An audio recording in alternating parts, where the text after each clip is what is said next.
scaling the unscalable, to me, is the only other interesting thing to mass awareness at the top of the funnel.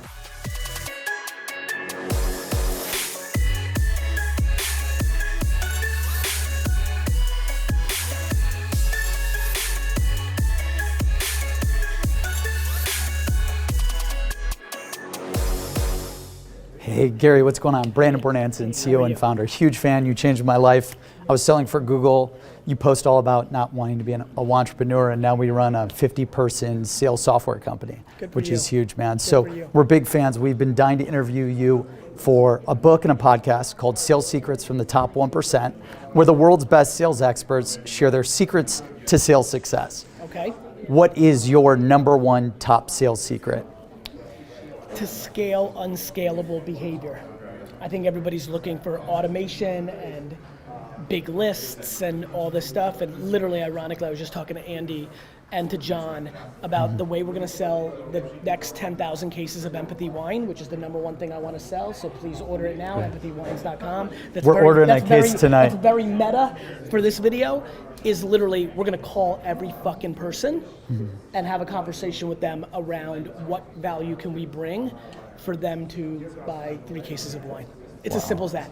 And that's what you're doing, like when you're managing your own Instagram or your own Twitter, back and forth with everyone. Because what people don't understand is salespeople are at their best when they're the most knowledgeable of what the consumer wants, and when you're doing it yourself, you have context, which is the gateway to understanding what to say. Wow. And people are looking to scale, automation, blast, like buy blah, blah.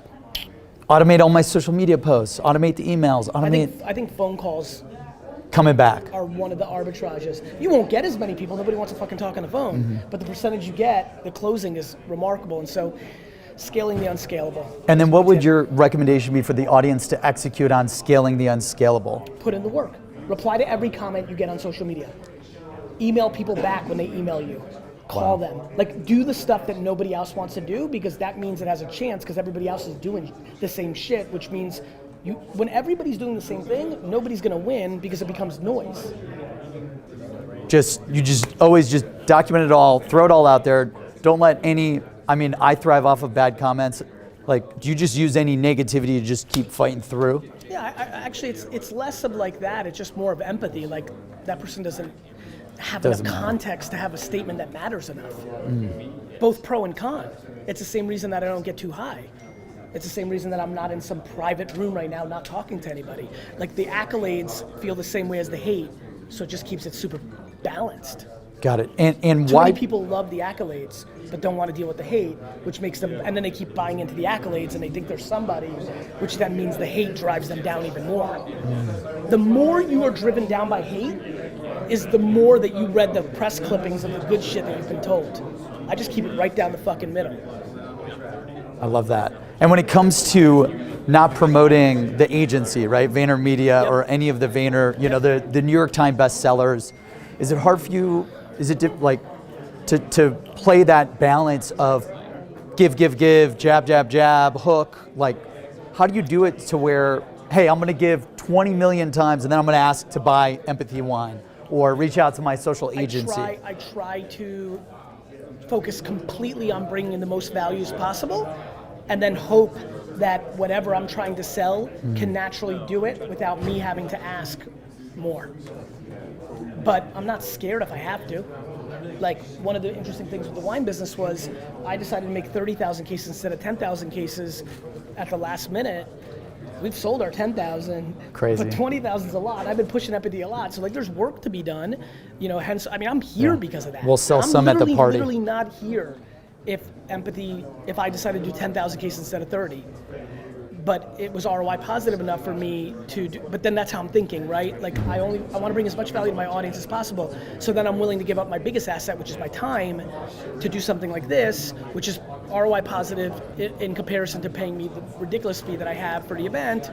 So it's just kind of like, you just have been, what's funny? The boxing analogy is a good one. My jabbing and right hooking is predicated on the fight. right?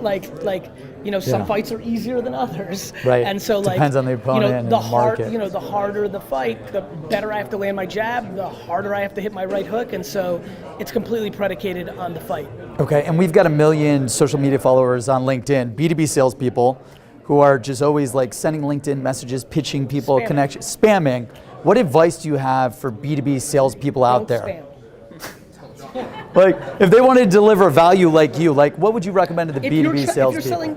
If you're selling a B2B product and you know who your target is, a CFO, a CIO, a CTO, a CMO, you name it. Think about what they need and make that content so it brings them macro value, and then use that as a halo effect for me. Like, why do the three of you like me?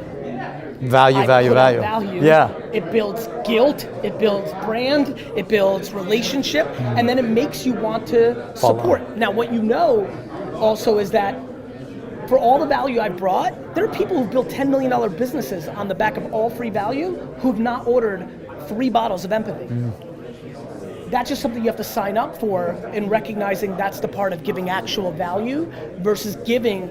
So many people in B2B give with the intent to get something. I'm gonna take you golfing to the best club. Do it. But what I'm really saying is, I'm gonna take you golfing so you give me the account. Yeah. And if you don't, then I'm feeling angry about it.